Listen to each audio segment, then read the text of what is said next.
You're on mute, Kiki. Yeah, I have to mute myself here. Oh. So then I can mute on YouTube and then come back here. Okay.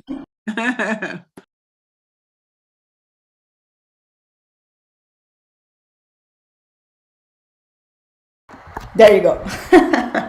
All right. Thank you, everyone.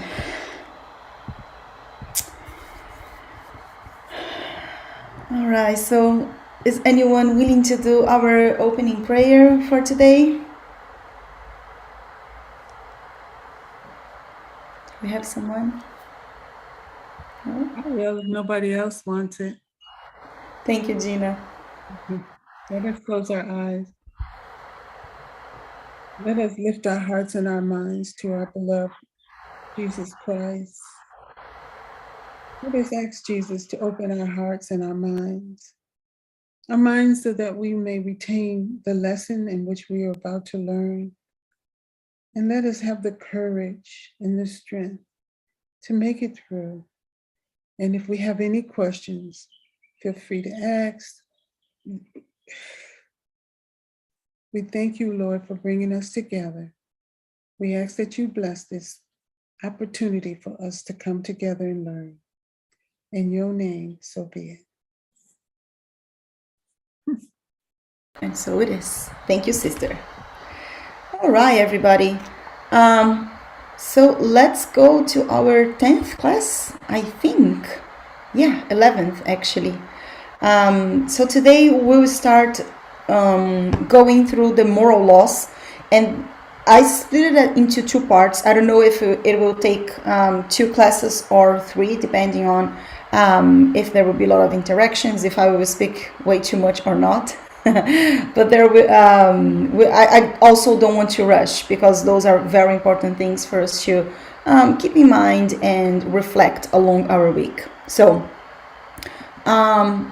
quick recap, as usual, and I like to do that recaps, guys, just for us to make sure that, again, we are all on the same page.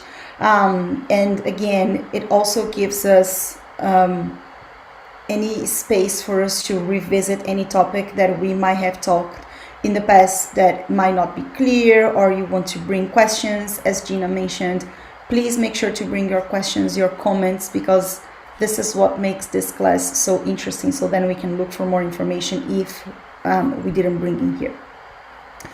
So the study of the Spiritism, according to Allan Kardec, has 3 big pillars: philosophy, science, and religion.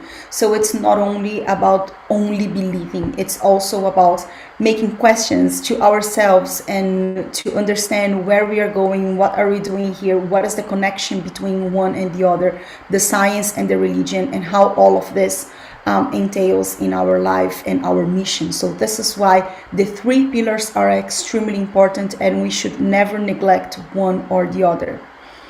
And this study has at least 5 big beliefs, and those are the basis for everything that we see moving forward. So first is the existence of God, and God for Spiritism is the supreme intelligence. God is the first cause of all things, and as supreme intelligence is just, is good. And if we do not know what to do for us to please God, we take the maxim that Jesus told us: do unto others what you wish them to do unto you. And this reminds us that we are talking about a benevolent Father. We are not talking about the God that punishes us and gives us trials just for the sake of giving us trials. It's really a Father that is helping us to progress. The second belief is the existence of the spirits and their survival after death. So different from other beliefs, we are not only talking about spirits that can that comes after the body or before the body, but really the life goes on, and then we keep progressing as we turn into an errant spirit, which is the spirit out of the body. And we learned that we have three big layers. The first one is the physical body, which is this envelope made of matter, which is what enables us to be here on earth. We also have the perispirit, which is the in-between our earthly life, this lifetime, and of other lifetimes. As I used to say, this is our luggage, and the more vices we bring, the heavier our perispirit will be. And the lighter we get, the easier it's going to be for our awakening. So the perispirit is where we keep all of our memories, everything that we learned in one lifetime to another lifetime. And the spirit, which is the etherical state of ourselves. And the spirits have at least three orders: the imperfect spirits, which are the ones that are still very imperfect, working on evil, still is predominant in their will; the good spirits; and the pure spirits. So those are all the classes, and then those are all the orders, and we have different classes that will make the spirit, that will enable us to understand spirits in a classification of more pure to less pure. We also believe in the reincarnation, which is the ability for us to come back to earth in other bodies, so then we can keep progressing and we keep purifying our morals, evolving our morals. We believe the multitude of inhabited worlds. We know that every world out there is inhabited in many different ways. There are worlds that are less evolved as Earth. There are worlds that are more evolved as Earth. And as in the spirits orders, we do have different orders for the world. So we have the primitive worlds, the worlds of trials and expiations, the world of regeneration, the happy worlds, and the divine worlds. Planet Earth is in between the world of trials and expiations and the world of regeneration, where good will overcome evil, but there will still be evil. So we are in this between. And we also believe in the ability to communicate with spirits, and we learned that mediumship is a faculty that is inherent to humankind. So all of us have some level of mediumship. Some of them can be subliminal, that we do not really have clarity what is coming from a spirit and what is not. And then we have the ostensive mediumship, which is the one that is stronger, and then you can sense the difference between the person speaking and then the spirit giving a message. And even if we want to develop our mediumship, we should always have serious purposes of enlightening ourselves or others, purposes of giving us comfort to something that have happened or that is happening, that we are looking for some strength, and to give a word of courage to those who are in need. So always, if we are looking for develop our mediumship, keep in mind that curiosity is not going to take us through a happy path. We also learned that what is the universal fluid, which is the primitive cosmic fluid. And for those who came to BSH last Sunday, we had an amazing class from Luis Lima, and I encourage everyone to go back and take a look on that. Very, very interesting. But the universal fluid is the beginning of everything, and you can find it either in the etherical state or in the material state. And it is the combination of elements with the universal fluid that will create everything, including the intelligent principle. And the universal fluid is the vehicle for our thought, like the air is the vehicle for the sound. So this brings us the importance of our thoughts, the importance of our vibration, because every time that we think about something, we are already creating a picture in our mind, and this picture will resonate for infinity. So we have to be very, very careful with what we are thinking, because these might materialize depending on how powerful we put our intentions in those thoughts. And we learned that thought and will are for the spirits what hands are to humans. So if we are willing to transform something, to build something, our thoughts and our will really play a very, very important part in the materialization of whatever we are willing to build. We also discussed about the prayers, the importance of prayer, and how to do the gospel at home. So the gospel at home, again, very, very important for us to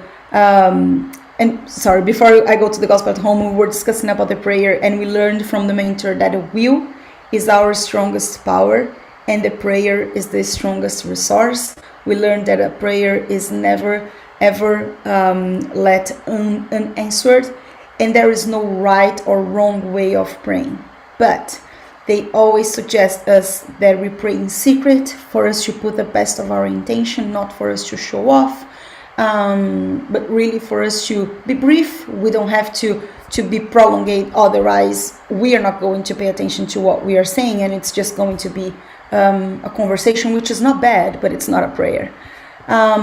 Always forgive our brothers and sisters before going for prayer. And then again, this is really important, because imagine that we are trying to reach for God, but at the same time we are dirty. We are carrying so many dust that we cannot even speak clearly or hear clearly.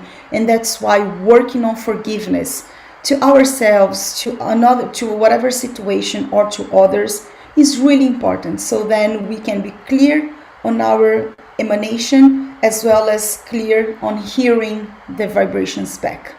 And always be humble, because we know that humbleness is what helps us to understand that we co-create with God. So there is this much that we can do whenever we are praying and whenever we are hearing back. Remember about the gospel at home. So every time that we do the gospel at home, we make a fortress of our house, and we enable the good spirits to support us on the cleansing of our environment. And every time that we do that, our mentors will be working with us for us to be able to keep the peace inside of us and in our environment. So in a case of any ignorant spirit, brother or sister, that is trying to harm us, or is trying to look for help and come to us, because we know that happens, this is a fortress that will not be disharmonized, because we are being diligent on bringing the good spirits, bringing the mentors to sustain that environment. So I hope everybody already started doing your gospel at home. And if you still didn't start, you should pick the same day and the same time each week, just for the sake of being disciplined and to keep consistency, just like we are doing here. We always meet on Wednesday, 6:30 p.m. Pacific time. It's just for the sake of keeping that organization. Always bring your water to be magnetized. Your water will always have the fluids that will help give you strength and good ideas. Open and close with prayers, so then you set the vibration, and it helps us to be here. Otherwise, we will just be doing anything else, thinking about what happened at the day, thinking about what will happen tomorrow, and we won't be here. That's not good. If we are here, let's be here. And read the gospel or any enlightening book, so then you can have some time of discussion with your family. The intention is always that we talk about values. There is very, very, very little opportunities for us as a family to get together and discuss about values. And this is one very interesting way of keeping that synergy of how we all grow together. What do we understand about respect? What do we understand about charity? What do we understand about humility? And so on and so forth. So really important time and rich time of a family gathering. Last time that we were together, we discussed about action and reaction, and we will see, maybe not today, but action and reaction is just a natural law. As we studied about God, God is the first cause of all things. Every intelligent consequence, there is an intelligent principle. And when we say intelligent, it's because there is an effect and a cause related to that. So that's the reason why we suffer, or we harvest whatever we sowed, because this is part of the natural law. And this is also means for our perfection. This helps us to learn with our experiences. There is nothing better than go with experience for us to learn what is good and what is not. And always remember that, again, we co-create with God, and God will always put us into situations that are important for us to grow, for us to evolve, and for us to support others. And the other side is we will co-create on our part whatever answers to our vices, because that's what we know. And that's when sometimes we just struggle with whatever situation we are going through, because we are still trying to go to one direction and God is pointing us to another direction. And the free will lies on how we will deal with that situation, how we will respond to that situation, instead of instantly reacting and then bringing rebelliousness or a disbelief, or all the negativities that will bring us down in any situation. So this is what we saw so far. And moving forward, we will discuss about the moral laws. Please interrupt me anytime, bring your questions, your comments. Don't have to wait until the end of the class. But what are those moral laws? Why do we need to have those moral laws? And today probably we will go up to the law of reproduction. I don't know if we'll be able to go further than that, but one of the things that we learned in the Spirit's book, and most of the things that you will see here will be Spirit's book and the Gospel, but we learned that human beings are often the architects of their own unhappiness, which is harsh to hear sometimes. If they obey God's law, they spare themselves much sorrow and also secure all the happiness corresponding with the human condition. So this brings us a couple of things. First is happiness corresponding with the human condition. So remembering and keeping in mind that we are in this human condition with the intention to progress, there is no full happiness, right? We know that the whole happiness, the complete happiness, will not be necessarily achieved in this world. But in the other hand, if we are able to resign to God and accept I would say the blocks that we have to build our life, this is when things start to get a little less hurting for us, or less suffering. And this is how I would like to remember how we ended last time. The pain is inevitable. The suffering is optional. And this also reminds me about Jesus Christ when he was in the Calvary, carrying the cross with a crown full of thorns. He was bleeding and he was not complaining. I'm not saying that we should of course, that we should aim to have that type of strength. This is what Jesus is teaching us. But really what this shows us is that the ability to have the strength to endure what we need will never lack, either inside of us or in those who are surrounding us. And if we keep the dust in our eyes, in our ears, we won't be able to see that support coming. This is the moment that we stuck in our sufferings. So the more we clean our eyes, the more we clean our ears, the easier it's going to be for us to see those who are surrounding, to bring us the comfort, the courage, the support that we need for us to move forward. It doesn't mean that the pain will go away. We are in the world of trials and expiations. But one of the root cause of our own suffering is the selfishness. And we know that the, the selfishness come because we don't believe that we deserve that.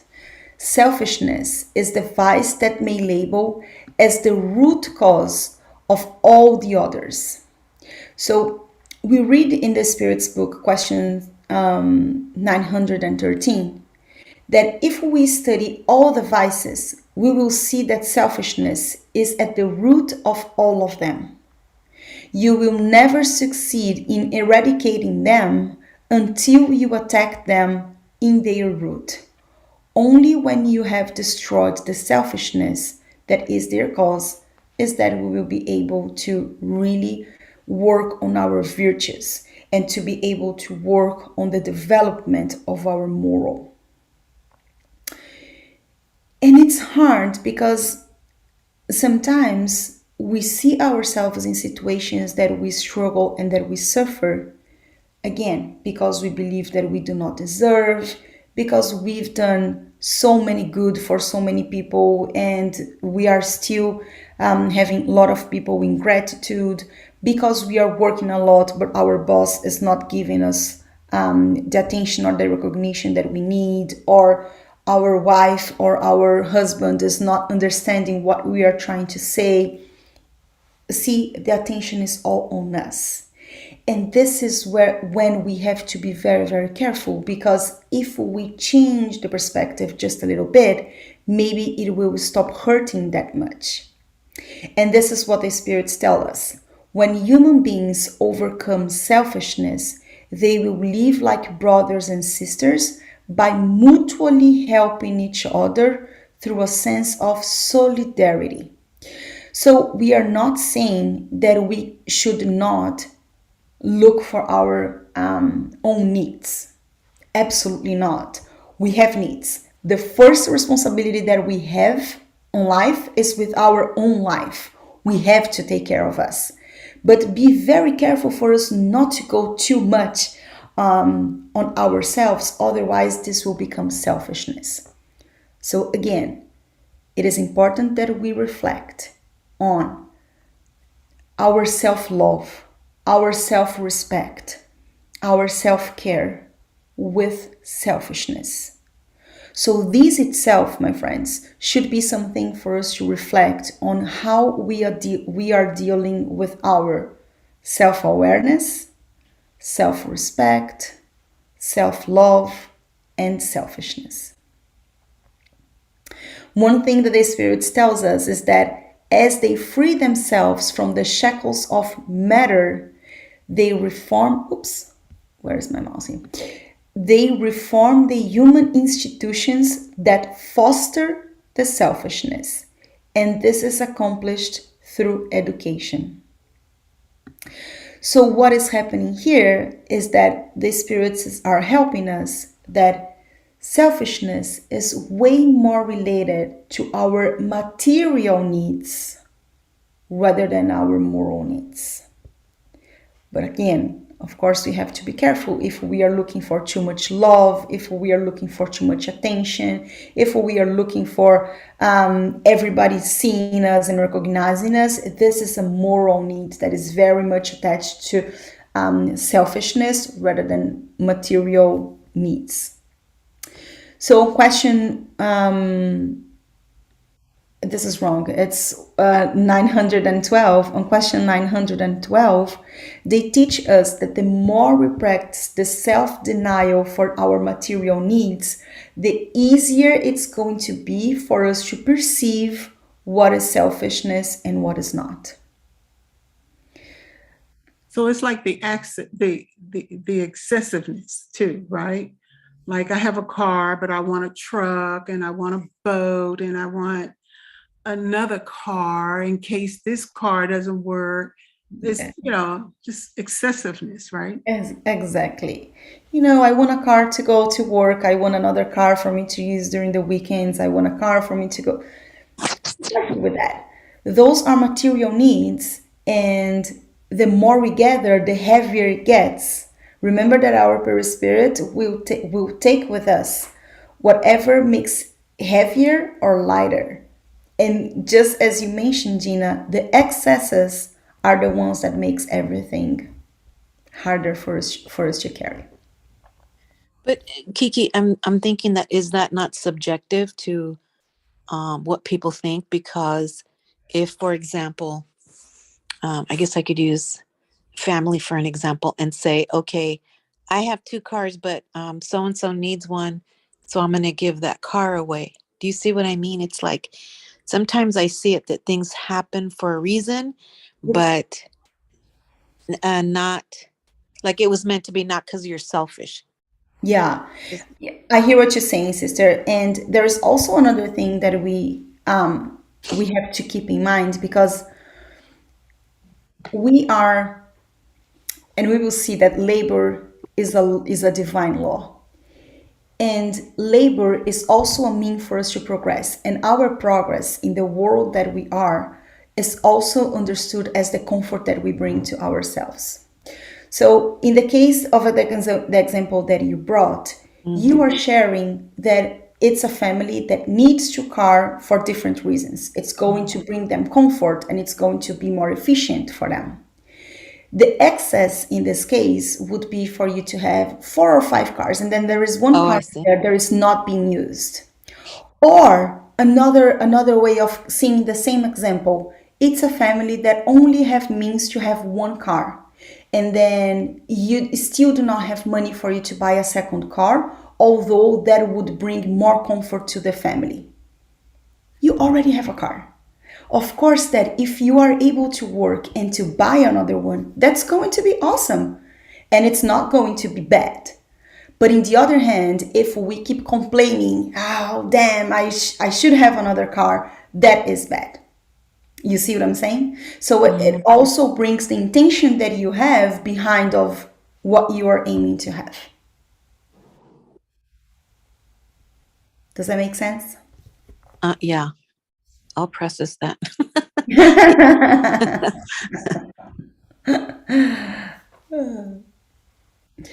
So it's really hard for us to first to be aware of when we are selfish, because sometimes we're not aware. Sometimes we deny that we are selfish. But if this is the root cause of all the evil and we are here for us to learn, let us reflect, friends. I'm not saying that we are all selfish, but let us think in which opportunities do we have for us to practice a little bit more of this.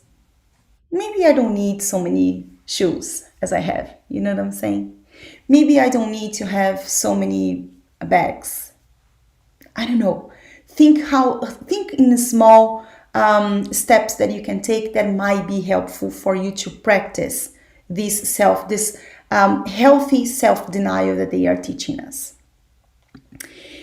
And again, if this is the root cause of everything, it's hard for us to know what is right or what is wrong, because this is what is intrinsic in our mind. This is what is intrinsic in our instincts. So when God creates the laws, those are guardrails to support us on our progress. Whenever we are going to this direction, because our instincts are taking us there, no, no, no, no, Chris, wrong direction, and then we go back. So those are the laws that will help us to understand how to progress. And there are 11 laws. Actually, those laws were all split according to Moses. What the Spirit tells us is, and they give Allan Kardec the freedom to classify all of them however he wanted, since he was respecting all the perspectives that the spirits were bringing. But if there is only one law that summarizes all the others, are the law of justice, love, and charity. And it's very interesting because this is one single law. In one single law, you cannot have justice if you don't love. You cannot love if you do not practice charity. And so you see that the three of them are really, really connected. So this is the one that summarizes everything. But for the sake of making things easier for us, Allan Kardec broke that into 11, and we will see each one of those and how they help us, again, to reflect on how we can make improvements on ourselves to then look for our own progress. I believe that today we will go up to law of reproduction, but let's see. I will try to rush a little bit. So the first one is the divine law or natural law. It's the same. The natural law is God's law. It alone ensures the happiness of human beings. It shows them what they should or should not do, and they only suffer when they deviate from it. What is the natural law? It's everything that we see in nature, it's everything that happens in here. We need to eat. This is a natural law. And we have fruits. This is a natural law. We see, we speak, we hear, we have intelligence. We develop our intelligence the more that we work. All of this is natural law. So what they are telling us is that the natural law, the divine law itself, should be enough for us to be happy. And the beauty of everything is that if we look back how planet Earth started billions and billions of years ago, it keeps progressing by itself. It wasn't the human intelligence that evolved the nature that brought us here. Of course, that at some point, we ourselves were able to start developing our intelligence.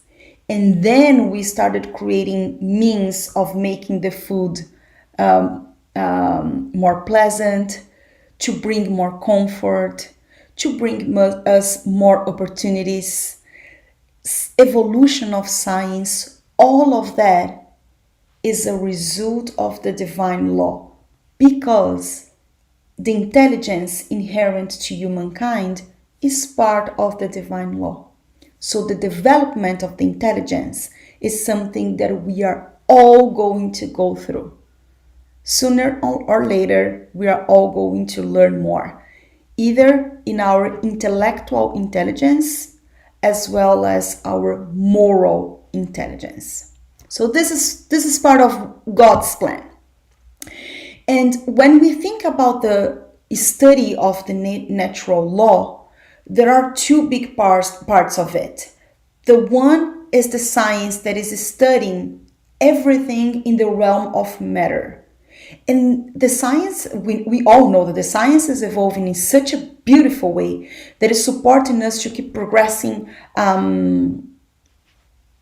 would say almost everything. I mean, I know that there is still so much for us to keep evolving, but scientists will always understand matter. And then the spiritist will always study the realm of the soul and how we can practice that. So there is two big differences. The scientists study out of necessity, out of curiosity, but the spiritists must study out of progress. If we only study and we do not apply, this is the moment that we start disharmonizing the two worlds. And this is ultimately the goal of divine law, for us to harmonize between science, between matter, and between spirit, between our moral. So again, that's why we should always keep growing our intelligence for the matter needs and for the spiritual needs. If we do not balance that, we're going to be just, I don't know how to say that in English, but one leg's going to be shorter, and that's not the harmony that we are looking for. And for those who are interested, and guys, of course that I'm going to do a huge summary of all the laws. If you are interested, take a look on the Spirit's book. This is part 3 and starts on question 614. It's extremely amazing. It explains to us the difference between the matter and the science with the matter perspective, and the spirits with the soul perspective, and how we can use all of that with growing purposes. And speaking of growing purposes, remember the sign when the science brought to us that human beings are evolution of primitive animals and primitive instincts. All this primitive nature that we carry inside of us is helping us to understand what is good and what is evil. And we are always in this duality about, is this good? Am I doing this right? Is this wrong? Am I hurting someone? What am I doing? And then what the spirits say is that the purer our intentions are, the easier it gets for us to understand God's law. And God's laws are nowhere else other than our conscience. So you know that time when we stop and think, is this right? Reflect. Give yourself a time for you to reflect on what's going on, because if your conscience is bringing to your attention something that you don't know if that is wrong or right, think twice. When I was younger, my mom always used to say, do never neglect your intuition, ever. Because our intuition is our mentor. And whenever we put ourselves into the position of connecting with our mentors will always tell us what to do. And in this case, if we do not know if it's good or bad, don't do it. Don't do it until you reflect and make sure that whatever you're doing is right. And I know that sometimes it can get like a little bit of blur because our conscience, remember that we were saying we have some dust in our eyes and our ears, and sometimes we cannot understand what our conscience, what our heart's saying. What the Spirit says is that if we are in doubt, look at Jesus. Jesus Christ is our role model. Jesus is the realization of the highest moral perfection that human beings may attain to on earth. He was the purest being that has ever walked the face of earth. So friends, we cannot say that we do not know better. First, we have our conscience telling us, bugging us every time that something goes different on what it should. And then we have Jesus. And if there is one thing that Jesus taught us, and he said that himself, if there is only one rule, love God above all things and your neighbor as yourself. This is the whole of the law and the prophets. Remember the golden rule. Do unto others what you wish them to do unto you. This is what is written here. We respect God. We respect God as our creator. And we trust, brothers. We trust. Because when we trust, that part that hurts, that we suffer, it's going to be alleviated. Just a little bit, but it will. Because remember that we are not talking about a God that wants us to suffer. It's not a God of punishment. It's God of progress. And with that, God's bringing to us guardrails for us to understand whenever we are going through another direction. So this is important for us to keep an eye on understanding what we are doing is good or bad. The second law is the law of worship. And this one, personally, for me, was very interesting because worship, especially when I was younger, it was all about having that consistency, about having to go to church. And I was always trying to find peace, because I never liked much of those things that if you do not confess, you are not pure. That didn't make sense to me. And what the Spiritism is bringing to us in terms of worship is for us to be humble enough to understand that there is a creator. There is a loving creator waiting for us to connect. And this is the worship that God is bringing to us. Is the elevation of our thoughts towards the creator. The soul gets closer to God through worship. We humble ourselves. We resign. We give to God our pains. We give to God our thorns. We rest in God. The cross gets lighter. But if we try to do that on our own, the cross will be heavy, friends.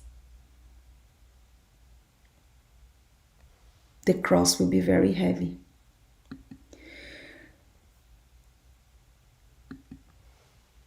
The true worship exists in the heart. That for me it's amazing.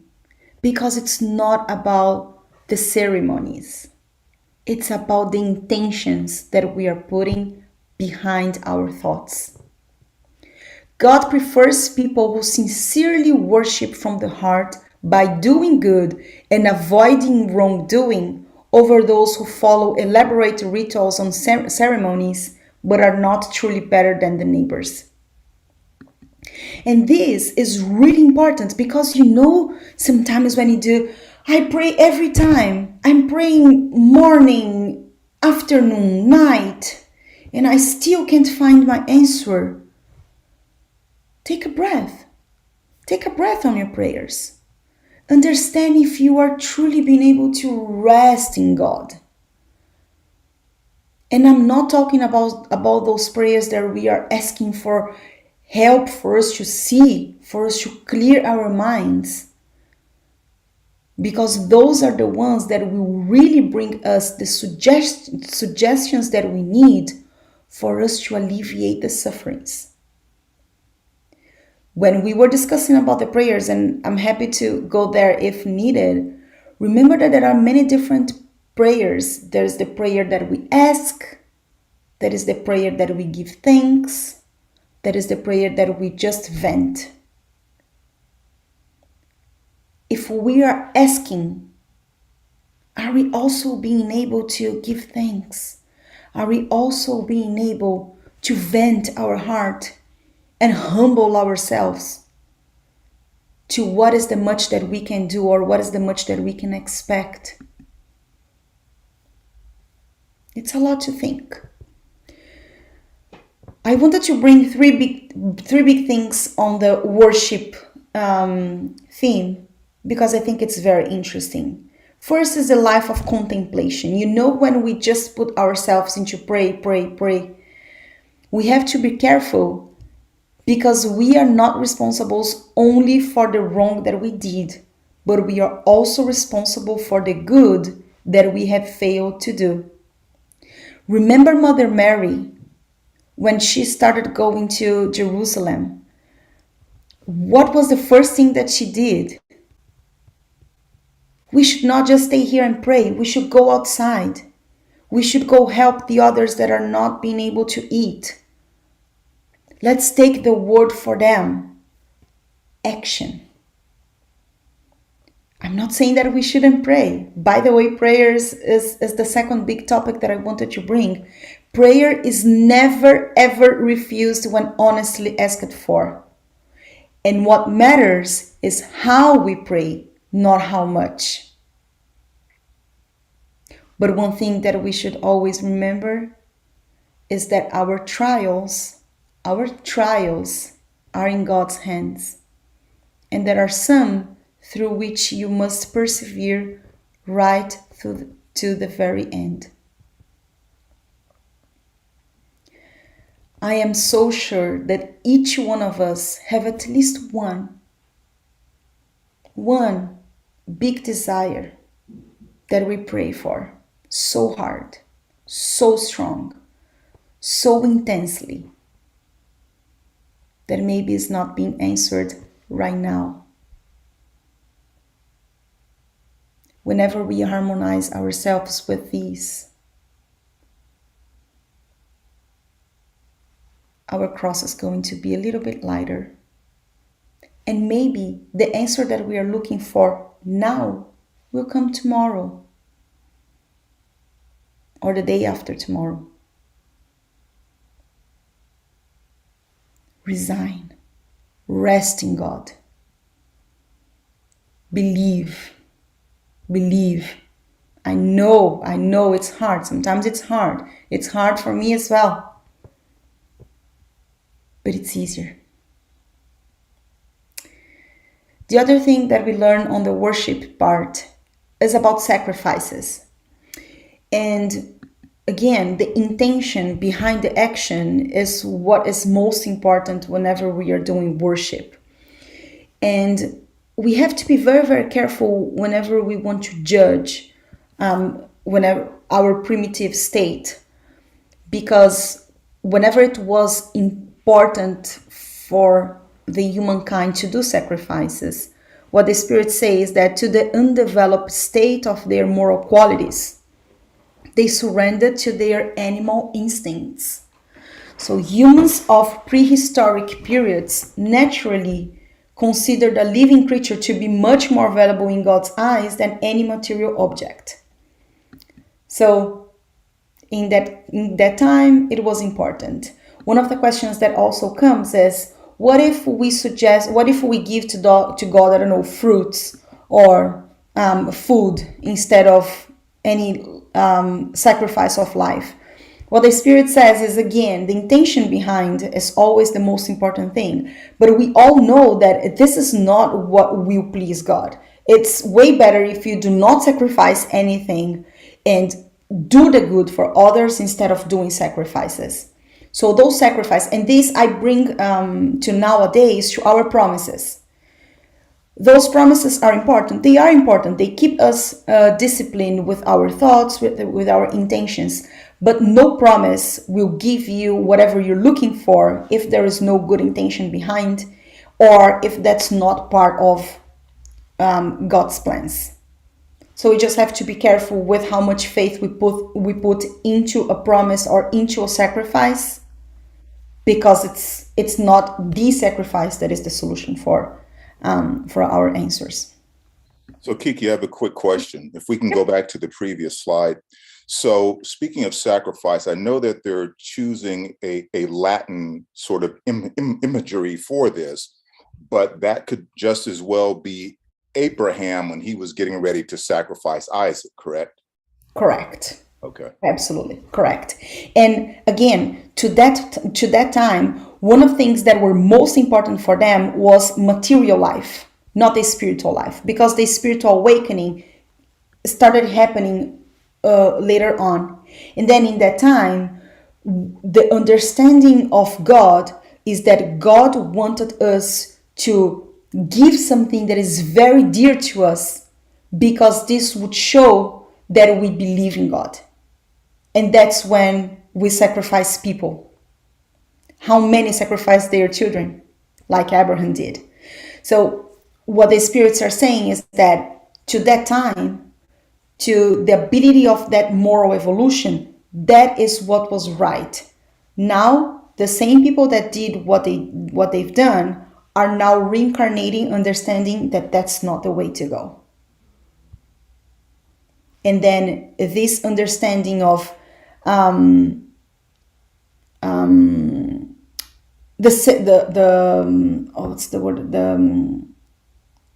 holy of the life is way more important than the sacrifice for whatever we are looking for. The life is one of the most important things that we should never ever. I'm sorry, and I'm lacking vocabulary here, but It's kind of like, if you can't give it, you shouldn't take it. So you don't have the right to take someone's life if you don't have the right to give life. Exactly. That's a very good way of saying that. But regardless if you are able to give life, you can never get life from anything or anyone. That's not our power. Because remember that the first law is the divine law, is the natural law. So it is not up to us for us to kill anything. And there will be a whole discussion on euthanasia, for instance, because this is a huge topic and we know how difficult it is for those who have to go through that type of situation. But it's not up to us to make any type of sacrifice to kill anyone, especially people.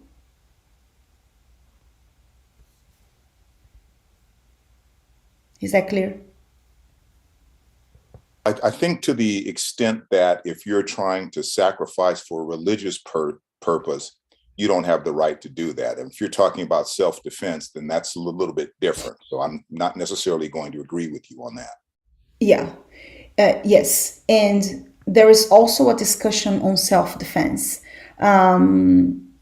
Yes, survival is one of the laws that we have. Our instinct of survival is one of the natural laws, and we will discuss about that. So whenever you are in a situation that you have to kill for you to survive, I mean, this is something that you do. And again, the intentions behind is always what is going to be more valuable. But one thing that the spirits always say is that if you have the option to give your life of someone else, let's say, I don't know, I'm just coming up with an example. You are drowning and then you can save someone or you can save yourself. If you have the option to save someone, that's going to be more morally evolved than you just saving yourself. You know what I'm saying? So this is one thing. But let's say that you are driving and then someone is going to hit you and then all of a sudden you just change direction and then by accident you kill someone. That was not your intention. You know what I'm saying? So there is always the intention that you put behind of whatever happens. But in this specific case that you are sacrificing with the intention to have a desire be manifested, or something that you are asking for God, like we need rain at that time, we need rain, let's sacrifice animals. That was not something that would really bring rain. You know? Agreed. But that was the understanding of that time.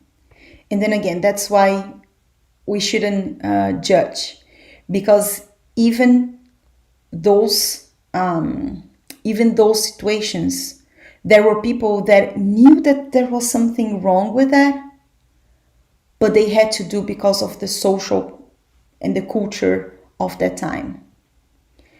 The trials that these people had to go through in the next lives were different from those who did with intentions of, I don't care, give the life.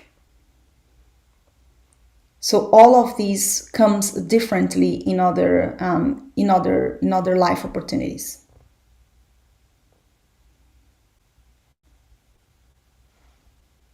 Thank you. Of course. Thank you. So one thing that I would like to bring from Jesus when thinking about the law of worship is that ask and you shall receive. Whatever you may ask for in prayer, believe you will receive it. We just have to be careful because sometimes, again, our myopic view wants things on our way and on our time. And maybe this is not going to happen specifically this way. And that's why we have to pray with humility, not with demanding. And one thing that St. Augustine tells us is, examine your defects and not your good qualities. And if you compare yourself with others, look for what might be evil in you. You know, sometimes we do comparisons like, I am so good, I do charity, and I don't have kids. But then my neighbor, they are so evil, they don't even treat their kids right, and then they have 4 kids. Why God's doing that? That's not the right way of doing those comparisons. We are not being fair to ourselves or to our neighbors. So be humble and understand what is the position that we are whenever we are praying to God. The third law is the law of labor. And this is a very interesting one, because do we really have to work? Yes. One of the things that Spirit say is that civilization requires humankind to perform a greater amount of labor, because it increases the sum of their needs and pleasures. So just as we were saying a couple of minutes ago, Sonia, it is important that we have this will of getting better in our life, of having beautiful things or having comfort. This is important because these are the things that motivate us to do more and to do better and to grow. And the labor, as we know, having to work first to earn money, first to buy whatever we have to, is a consequence of our physical nature. Again, this is the means of development of our intelligence. Imagine yourself if we didn't have to work for us to have comfort. Would we have the medications that we have right now? Would we even be here talking to each other by internet? Maybe not. It took long time and a lot of hard work for people that really needed to short this distance, so then we could all be here. So labor is definitely a very important part of everything that we are doing, and everything in nature labors. All the animals labor. One good distinctions that they make for us to reflect is that the animals, of course, they labor not with the conscience of the consequence of whatever they will have, but even without having conscience, whatever animals do, it's part of the divine law that will support everything else that will happen in nature. And a good way of understanding that is to watch that series called Planet Earth, that shows us how every moving part is important for the whole planet to work and to function perfectly. Things first to have in mind about labor. The nature of labor is always relative to the wants. So the less material the wants, the less material the labor. So whenever we go to the spiritual world, we keep laboring, but it's a different labor. It's not so needed to material things as it is for moral things. So we go and we keep working. Any type of useful thing is labor. Useful for yourself, useful for others. So if you are developing your intelligence, if you are doing something for others, if you can't do anything else other than knitting for someone, knitting, like the crochet, this is useful. This is labor. So even if you do not have physical power to do something, if you do something useful either to yourself or to other, this is labor. And this is really important, because again, it's another law. But also be careful, we all have to rest. Rest is a law of nature. We know, because we all have to sleep. Try not to sleep. It's really hard. It's really hard. So all the rest, it respects the power and the strength that each one has, and it is required according to each one's strength. So for those who are incapable of working with their body, probably they have a great brain. For those who do not have a great intelligence developed, probably this person has a great use of the body. And I'm not saying that this is a rule, okay? We can all be perfectly functioning on our body and have perfectly developing our intelligence. It's just that in general, if someone has any incapacity of either one or the other,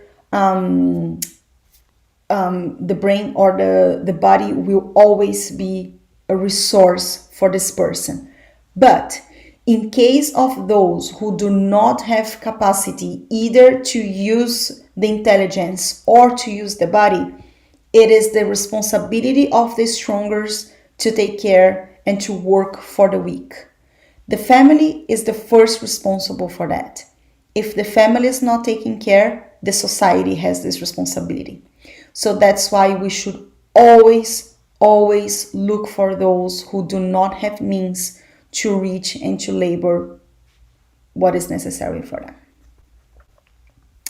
And then if we look for Jesus, encouragement, Jesus says, help yourself and heaven will help you. The needs of the body are followed by the needs of the spirit. After physical nourishment, humans need spiritual nourishment.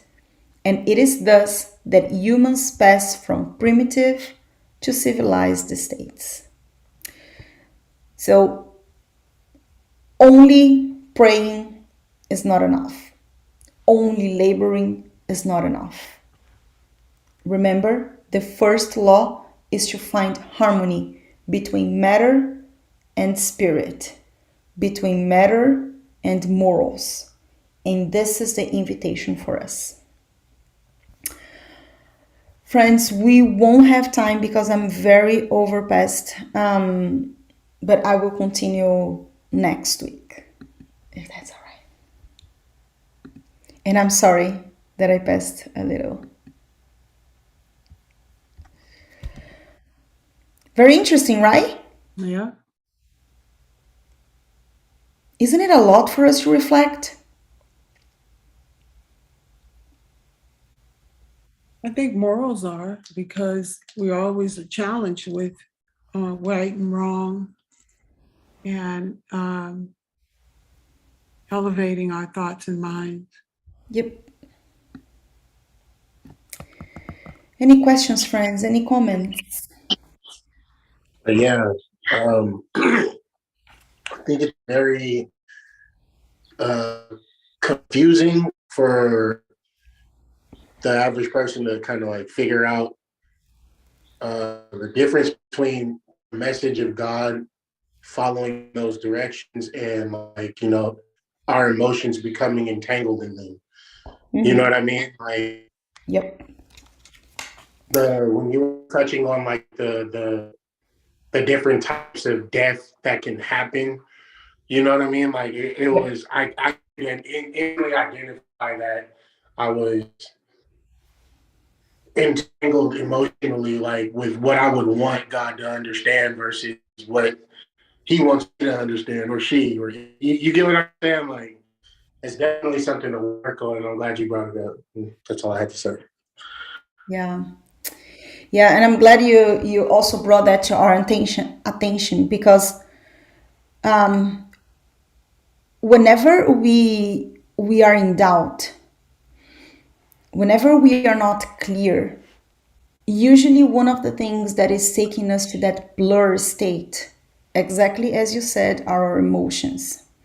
And our emotions are going to answer to our primitive needs. Remember our selfishness. Emotional intelligence helps us to keep serenity. And when we are serene, we are able to have clearer connections with our mentors. And this is when things start to get a little bit less blur. Because to your point, whenever we are with that anxiety, the excessive anxiety, our emotions are what? Bringing passion. We need this and we need now and we need in this way. We need from this person, we need from that institution. You see? It becomes like everything on the outside instead of the inside, right? Exactly. Well, and Kiki, I want to say not everyone has emotional intelligence. Oh, And this, what is being taught, is a lot over time. And anxiety also comes from fear. yeah. Friend, have you watched that movie? It's a Pixar movie. It's called Inside Out. Mm-mm. It's so interesting because it shows all of our basic emotions and the importance of all of them. And So all it the is thoughts that come in and where they're going and how they affect you. Yeah, it's on Disney.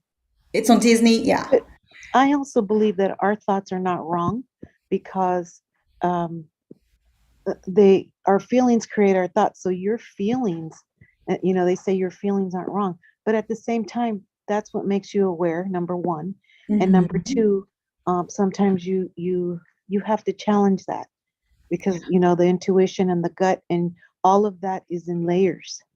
And so that's what I'm saying. It's a process of learning. So you can't right away say, that's like the difference of saying, you pray with a lot of passion, but you know you've got, and I understand this, but it's like you have to say, okay, well, you have to be alone to do that, or and that's something that I personally talk to God all day long.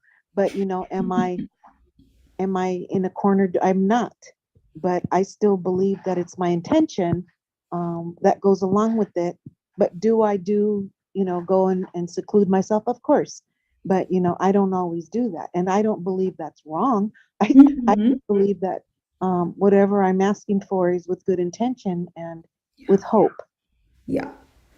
So Friend, you are absolutely right. And your line of thought is so right that I want to invite you to think about another perspective.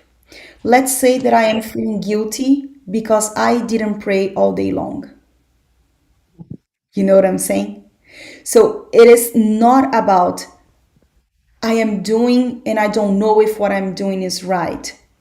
If you are doing with good intention, that's all right. You will never go wrong because um, either you will be able to calm your heart that you are doing something, that you're not just there hanging there waiting for God to give you the answers, but also that you are co-creating with God. So you are doing your part. And we have to trust that God is doing his and her. You know what I'm saying? So it's not for us like if I cannot feel guilty if I am not doing that, like if I am not praying all day long. But if I am not praying all day long and I'm also having negative thoughts, I'm doing then everything wrong. Because even when I go to sleep, if I pray, even if I have good intentions, but I do not reflect on my acts, then what type of vibration am I emanating? With dust. mm, yeah, Yeah. I just think everything takes time. That's why you have so many incarnations. Talking about here now. I'm not talking about that. I'm talking about just But that's just like true, we to did. get it right, But like you were saying, the best part of it all is knowing right from wrong. Is it a good thing? Is the thought good? I mean, you have a clue. Yeah. Are how do you feel? Or you're doing something right or wrong. That's the clue. Yeah. And remember the San Augustine? San Augustine said that, and this is on the Spirit's book as well. His recommendation for us was for us to do what he used to do when he was incarnated in his last incarnation, do our nightly review. Exactly what Gino was saying. Did I hurt someone? Did I help someone? Did I fail to help someone? Did I have the opportunity and didn't do by choice? Could I have done better for myself by reading an enlightening book by I don't know. I get caught up on that sort of deal a lot. Like, I was speaking with some colleagues and some friends, and someone dear to me always says that if it's on your heart to like act in humility or take the high road, then God's talking to you to teach this person a lesson yourself to be in humility in those moments. But challenge is actually hearing that and acting on it. You know what I mean? With a genuine conviction. You know what I mean? Like it's I think that's where human flaws draws the line with the spirit and God. Because if we were more evolved, hearing that message and acting on it would just be no problem. But I don't know. Yeah, but it sounds like what you're saying, your pride and ego is taking place where, that's exactly what I'm saying. Yeah. Yeah, the opposite of that. Yeah. And one thing that we learned from, I think, St. Francis of Assisi, he said, preach the gospel all the time. Use words only when needed. Mm-hmm. So whenever we want to teach someone, we do that by example. And I feel like that's so interesting. Also, whenever I read all the passages from Jesus, Jesus never, ever told, once I did something that was very nice. Someone came to me and slapped in my face and I gave the other face. That was good. Jesus doesn't do that. And this is something that very often we do. Once I had this wrong thing and then I did good and you should do the same. It's not. This is the humility that you are bringing. So even when we want to teach, it's a great opportunity if we can do that by example. So if we are in a house that we want someone to be more patient, and we are saying, hey, dude, you have to be a little more patient because of this, and that, and then the person is still not being able to, be yourself. Be yourself. It might take a long, long time, but that person will think twice before exploding in emotion. He or she will say, okay, maybe I can just calm down this time. But the key is by example. By example. Always. Even though we want to say how to do it, it's still by example. Yes. If we still feel like we need to say, we can say in thought. But do not bug the person. You ask your mentor to talk to the mentor of the other person. Well, Kiki, I have to say that's not always the case, but Yeah. when you parent and stuff like that, Oh, yeah. That's kids need correction, of course, and guidance. Of course. and timeouts. Yeah. And what you're saying, it's called responsible love. We cannot love the person to the point that I will allow him or she to do whatever they want just to show that I am patient. No, you're wrong. You're right. You have to correct them. This is responsible love. I'm just saying. Thank you for saying, sister. All right, friends. We are super overdue, and I appreciate all the discussions. Thank you so much for coming tonight. Thank you. Let us do a closing prayer before we go.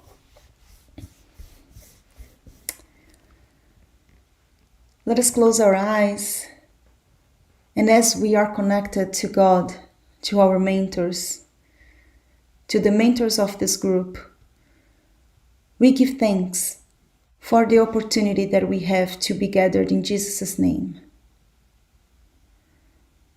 And we feel glad about the decision that we made to be here enlightening ourselves, learning, discussing, growing, so we can reflect on the silence of our heart, how we can make improvements on our morals, for us to wake up smiling a little bit more than what we did today, and being able to extend our hands not only to our own selves that are in need of our compassion, but also to our brothers and sisters who come across us looking for Jesus, our brother. May we be this loving bridge, giving love to all of those who think of us or who come to us. Thank you so very much.